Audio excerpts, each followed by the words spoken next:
and breathe.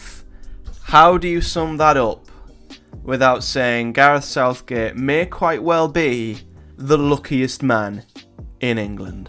What is up, guys? Welcome back to the channel, and today we are trying to make sense and summarise what on earth has just happened this evening, which of course was England scraping through to the quarterfinals of the Euros, needing a moment of utter world class from Jude Bellingham at the very death, pulling us back from the brink when it looked like we were going to be out in one of the most catastrophic, debilitating, embarrassing ways possible. And we're talking Iceland levels of embarrassment. We're talking Gareth Southgate, his head would have been wanted by all 60 million people in England. He was on the brink of one of the biggest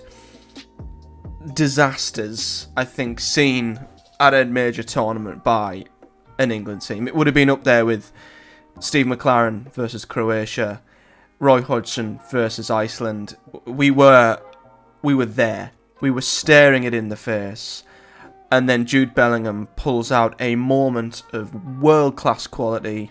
And then before you've even had a chance to let it soak in that our tournament is still alive, Harry Kane puts a header in and we win the game. And it's a really, really tough one to summarise because obviously my emotions are all over the place. So I can't let my emotion take over too much because naturally this is knockout football and it's all about winning. It's all about winning. It's all about getting through. That's all that matters at the end of the day. It doesn't matter if you play fantastic and lose 1-0. You play beautiful football and you get beat on penalties. No one cares. It's all about finding a way to win. And the best teams always find a way to win. So I guess stepping back, looking at this in the most black and white way possible, we're through. And that's fantastic. And the moment that it created, what football is all about, it's a moment you will remember.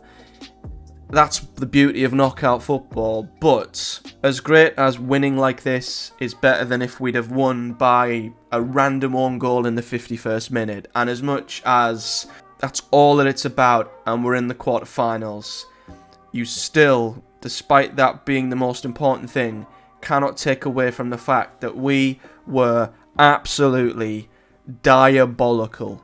And we are very, very fortunate once again. Now, I don't know if this is destiny. I don't know if this is fate. I don't know if we are just so goddamn fortunate. But we were lucky to get through the group top. We were lucky to be in this half of the draw. We were lucky to draw Slovakia. And we're very lucky to beat Slovakia. So you do start to wonder, when will this luck run out? Or is this just part of the course now? Because we're repeating what we've said in every game so far. If England want to progress, they've got to be better. If England progress, they've got to make changes. And we're saying exactly the same thing. We're not seeing any actual progress from this team. We're not seeing anything really improve. We're not learning anything from any of the games. We're continuing to play just as bad, and yet we're somehow still in the tournament. I don't know what that says about the teams we've come up against or whatever, but I will still bang the same drum that I banged after Denmark and Slovenia and tonight. We have to be better if we are to keep progressing. There's got to be a point where this will not be good enough. And I don't know if that will be against Switzerland. I don't know if that will be even beyond that. But Gareth Southgate is not learning. And he was about to end his England reign in the worst way possible. Like, he has achieved so much as England manager and done so much for the country and gave us runs in tournaments and unbelievable moments and memories that will last forever. But it could have all been so easily undone. And he would have lost probably all credit that he's ever built up as England manager had we gone out tonight. Because if we go out to a very good team who've played us off the park, like a France or whoever it may be, or a Germany, you say, okay, fair enough, we've been beaten by the better team. You hold your hands up and you go out at least holding your head up high. Even if he throws 5 substitutes at this, and he throws the kitchen sink and everything else, every kitchen utensil and household appliance, whatever you want to call it, at this, and we still just can't get over the line, you can at least say, well, we've tried everything. But he was digging his own grave in that second half. The fact we got to half-time and it was clear for everyone to see, except the manager, that this wasn't working, and he didn't make a single change. We were going out of the tournament. We had 45 minutes to save it, and he still didn't make a change. It took him forever to bring on anybody. He made one change up until I think it was the 87th minute. He brought Cole Palmer on. With less than half an hour to go, it took him until the 84th minute to bring on Eze. Tony come on with literally minutes left, and you sat there thinking, why? It's absolutely crazy how, whatever the opposite of proactive is, Gareth Southgate was throughout that second half, and he would have gone out in the worst way possible. He wasn't even trying. He wasn't even trying to fix it. He wasn't being proactive. He did not have a leg to stand on. But he was saved by Jude Bellingham at the end. So we cannot ignore how bad this was. And I guess how lucky we are. And again, he made one change. And it was again in midfield, and I just don't see why, for the 4th game running, when you play 10 of the same 11 players in the same positions, why he is expecting a different result or a different performance. It's clear to see that it's not working, and it wouldn't surprise me if he names an unchanged team for the quarter-final when it is obvious certain players need to be dropped. I know they might be the best 11 individually, but they're not the best team. So you're going to have to be bold and brave, Gareth.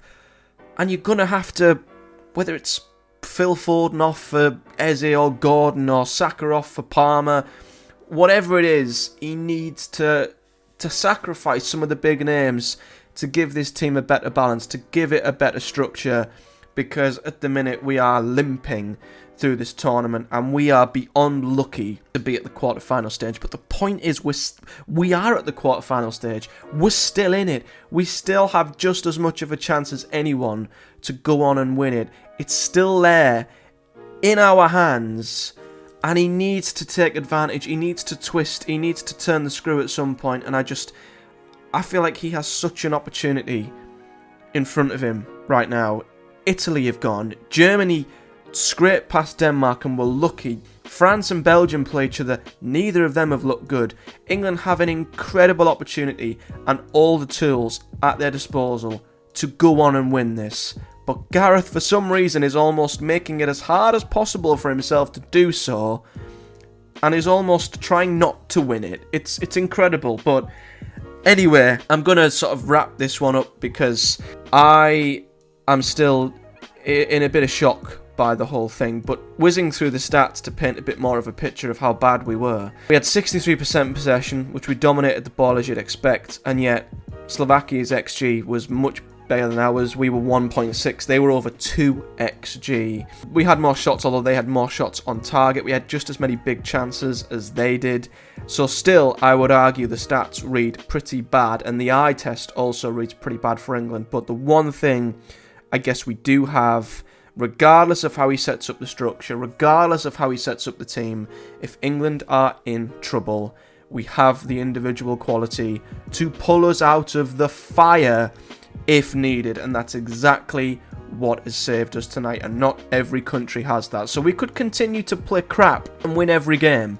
We could play like this and win the quarters, the semis and the final, and don't get me wrong, no one would give a shit. No one cared that Portugal drew 3 of their group games in Euro 2016. No one cared that they only beat one team, being Wales, in 90 minutes. No one cared because they won the Euros. No one cared about how Italy went and won the Euros in 2021, even though they were very ineffective going forward for the most part, but incredible defensively. So although no one will care if England win the tournament like this, you still just think it will catch up with us eventually, and we have to play better against Switzerland, but we might see a similar situation to this. I don't know. It's such a difficult position to judge because knockout football is all about winning, and England have done it.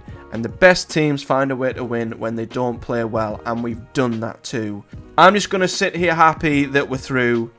I have not enjoyed a single England game thus far, but I won't care about that if we go on and win it. But I still think deep down, surely, that we've got to be better. Surely, we've got to find a few more gears just to make sure we get further in this competition, because I do think this will catch up with us eventually. But let me know your thoughts. What side of the fence do you sit on in terms of England in the Euros? We are such a strange team. We've not played well at all, and yet we are through at the quarterfinals. Are you on the side of the fence that's very much just win at all costs, performance doesn't matter, or are you watching it and going, yep, we're through, but the way we're playing is inexcusable and it needs to change quickly? Because I just feel like for as long as this continues, Gareth Southgate won't change anything, and he'll either get caught out massively and will go out in flames, or he'll get very lucky and it will somehow work because most of the big hitters haven't actually played their best yet. I don't know. But we'll see. England are through. They've got a week off now until next Saturday, which I think is good. We might have changes next week. Luke Shaw might come in if he's fit. I don't know. With Southgate, I have no idea. But my God, this tournament rolls on for us somehow. And I'm still in shock by what I've just seen tonight. So let me know your thoughts in the comment section below. Hit a like on this video if you've enjoyed it. We are doing lots of Euros and football content in general throughout this tournament. I generally thought I wasn't going to be making another England video, and yet the tournament goes on. But until next time, guys, do take care. I'm going to go have a cup of tea now and chill and allow what I've just watched to sink in. So yeah, thanks for watching, guys, and I'll see you all and do all of this all over again next weekend. It's coming home.